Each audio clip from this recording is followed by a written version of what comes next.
Монгол улсын гавьяат багш Анагаах ухааны академийн гишүүн Анагаахын шинжилгээ ухааны доктор профессор Алаг Адуавагт Дорж Хүүгийн Амгаланбаатар хүсэл тэмүүлэл бол хязгааргүй түүнд хүрэхийн тулд тэмүүлэх хэрэгтэй.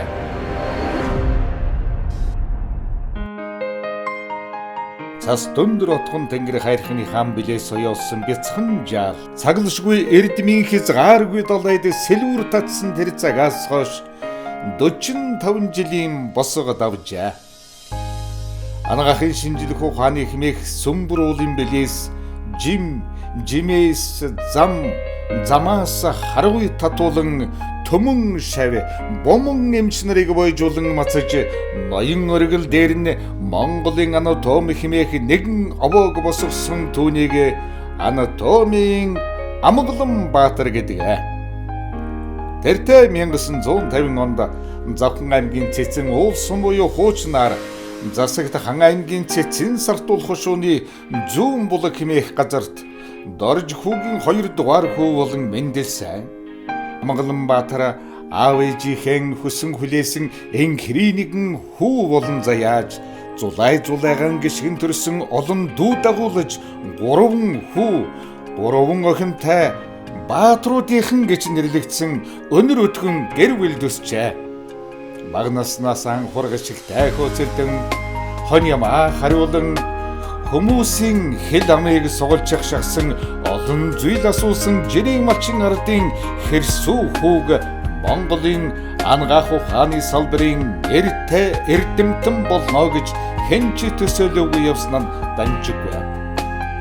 Амгаланбаатарын эрдмийн дараа 1958 онд Завхан аймгийн Төлөвтэй сумын баг сургуулиас эхэлсэн. 1959 онд Цэцэн уул сумын 7 жилийн сургуульд шилжин суралцаад уг сургуулийн 7 дугаар ангийг 1965 онд төгссөн тухайн жилээ Нөмрөг сумын 10 жилийн сургуульд дэвшин суралцаж 1968 онд төгссөн. Доржигоо гэдэг хүний хүүхдүүд уулын ихээсээ 13 лад төрөөд яхаа дээрээ тогтохгүй явж байгаад нь 6 хүүхэд тогтсон. Тэгээд тэрний хамгийн том нь одоо би нэг өргөмлөгч хүнээс өргөж яваад тэгээд би тогтоод тэгээд надад Ангасхоотор гэдэг нэр өгөөд тэгээд доошоогоо ерөөсө бүх дүүнэр Дана Баатрууд Амгаланбаатар гэдэг одоо миний гавьяат багш болсон дүү миний яг удаагт дүү. Тэгээд ингээд 6 баатрууд биднээсээ баатрууд гэдэг баатруудын хамт гэж ярьдаг. Тэгээд ээж аав маань ерөөсөө нэг тийм цайтай өмдтэй олон хүн шавсан манайд ерөөсөө хинээл өнөө тоглоо гонгогийн өнөө тоглаасаа гэдэг ээж маань ягаал идэж байгаа амтнтай хоолндогоо чадсан тийм л айл байсан. Ингийн тэгээд дүү маань энэ жил гавьяат агшуулж гэдэг бүгдийнхаа авах ёстой шаналаа авч баярлуулж байгаа. Тэгээд ер нь ажил төрөлдөө өрөөсөө их мах руу хичээлдээ нас сайн. Ялангуяа математикийн хичээл, тоо талын хичээл их сайн, хар ажил сайн, бяртай юм хөө. Тэгээд ерөөсөө жоохон 5 настайгаа эхлээд автагаа зоодны том төлөв гар хөрөөгөө зөөгдөж хөрөөдөд нөгөөхөө зоодны унтыг хараж халаж автаа гэж тусуулж. За тэгээд 8 нас хүртэл чинь бидний сургуульд орохгүй ээж аав дээр л байдаг. Манай юу дэ хөгшөөж дээр үлдэж оцорсон хөгшөөж дээр өссөн ухнаа гэд миний ах байдаг. Одоо техникийн сургуулийн профессор. Тэр маань сургуульд суучсан. Тэгэл аав одоо хавард өнгөж гарын гимцэл эмээг авчирна. Сургуульд тарцсан байна.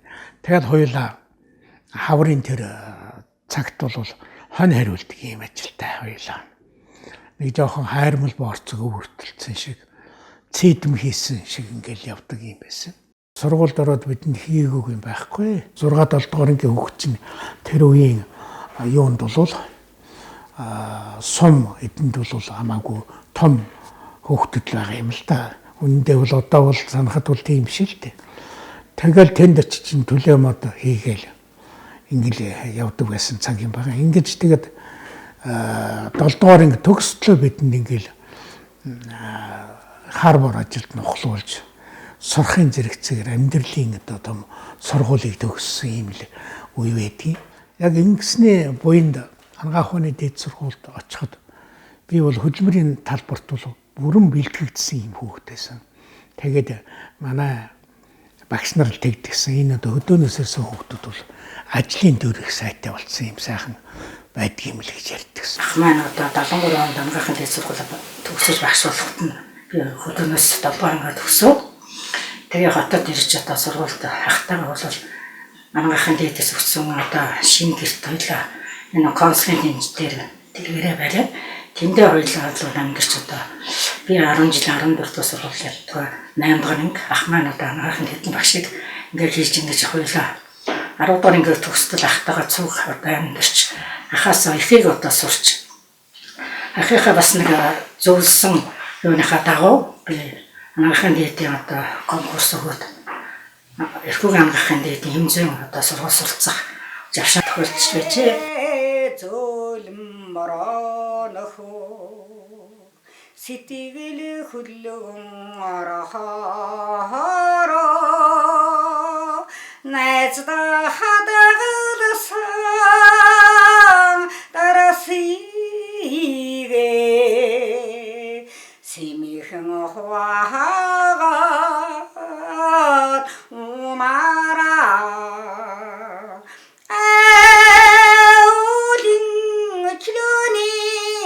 шиг зээ үзэгдээ дөнгөрөө залуу насны Хань Монгол улсын хүний гавьяа дэмж ангаах ухааны доктор, клиникийн профессор Бадам Цэрэн, томоохон авирмэд ангаах ухааны доктор, дэд профессор хүний их хэмж, дунд охин аюурсан ангаах ухааны доктор, хүний их хэмж, баг хөө авирмэд ангаах ухааны доктор, хүний их хэмж, хөргөн давааньяма Магнайтрейд компани техник технологийн асуудал хариуцсан захирал Бэр Солонго ангаах ухааны магистр дүрс оншилгооны эмчээр ажиллаж байна. Тэгээ аав ээж хоёрынхоо ажил дээр очих их дуртай. Тэгээ аав ээж хоёр маань ажил дээр очихоор ерөнхийдөө дандаа номтой харьцсан. Тэгэл номыг очиж үзэл ерөнхийдөө сонирхсоор байгаа л эмч гэдэг мэрэгжлийг сонгосон. Ер нь аав ээж хоёр маань их тэгж эмч бол инээ тэрэ гэдэггүй байсан ч нэг 2 жилийн төгсгөөс 2 жилийн өмнө чи ер нь ямар мэрэгчлэлтэй болох вэ гэдэл асуудаг. Тэгээ за би эмч болно гэх юм бол за тэгдэг миний хөө бэлдэхтэй ингэж бэлдээрэй гэл бэлдэх арга замын заагаал өгчдөг. Тэгээд 2 дүү маань ч гэсэн эмч мэрэгчлийг сонгоно гэж зүтгэсээр байгаа л тэгээд гурал эмч болцоосон. Бэр маань эмч өнөр өтөнгөр бол гарын 5 уруу шиг сайхан ач зээтэй. Үр удмынхаа сайн сайхны төлөө явж байгааг нь харахаар бас их хайрламар санагддаг байсан. Тэгээ ер нь аав маань жирийн малчны гэрээс эрдмийн энийг оргилөөд Монгол улсын гавьяат багш, ангаахын шинжилгээ ухааны доктор, профессор, Монголын ангаах ухааны академийн гишүүн гэсэн энэ том ертөнц рүү хүртлээ зам нь дардан байгаагүйг бид мэднэ. Тиймээс үр хүүхдийн хувьд аав ээжийнхаа гаргасан энэ эрдмийн оргилөөд гаргасан энэ замыг дардан байлгахын тулд улам өнгөлж үеийн үедээ эрдмийг дээдэлж үрийн үрдээ өглөөлж явахыг хичээх болно гэж үр хүүхдүүд бидэнд байнга боддог. Ач зээнээс бол тэр манай баг дүүгийн хүү байгаа. Ер нь тэр бол ааш зангийн яг л дуурайсан. Ер нь ач зээн гарахтаа аавтай илүү төстэй. Аавч ерөнхийдөө нэг юм хурц сонин хөдөлгөөн хийдэг ингээл гараа ингээд ийлэх ч юм уу. Тэгэхээр нөгөө ач зээн гараал нэг 6-7 сартай хөдөлгөөнд орохдоо ингээл аавын хөдөлгөөнийг дуурайх жишээтэй тийм сонин тохиолдол гараад бид нэр хараа шоолдог гэсэн. Аавыг их дуурайж тэ. Тэгэхээр хүүхдүүдээс илүү ач зээнэр нь давмгаа дуурайсан юм болов уу гэж боддог.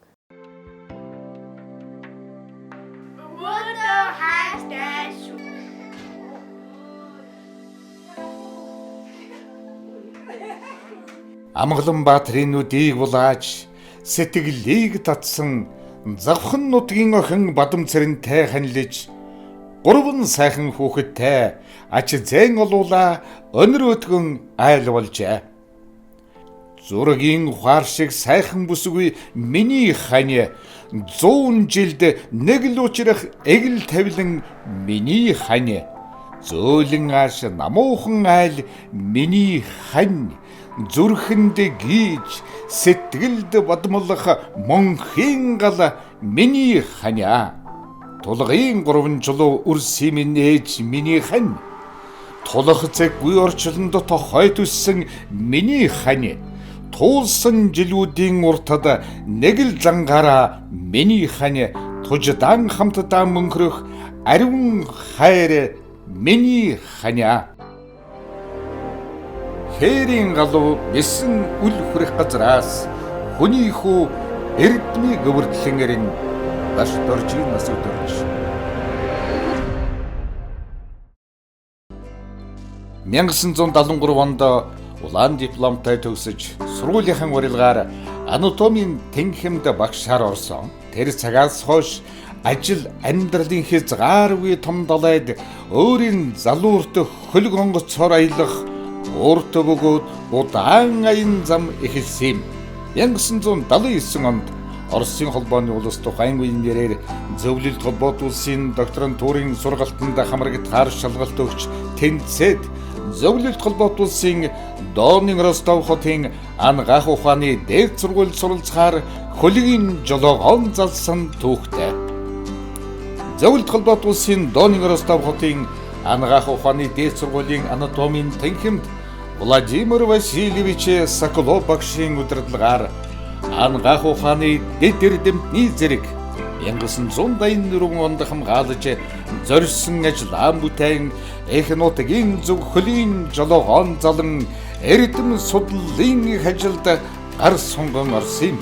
Гэсэн хэдий ч эрдэм судлалын ажил хангалтгүй мэд санагдаж судалгааны ажлаа лавшруулан 1990 оноос Зөвлөлт холбоот улсын Дооны Ростов хотын ангаах ухааны дээд сургуулийн анатомийн тэнхимийн Владимир Васильевич Соколов болон Москва хотын 2 дугаар ангаах ухааны дээд сургуулийн профессор Виктор Васильевич Банин багшийн удирдлагаар 1995 онд ангаахын шинжилх ухааны докторийн зэрэг хамгаалсан.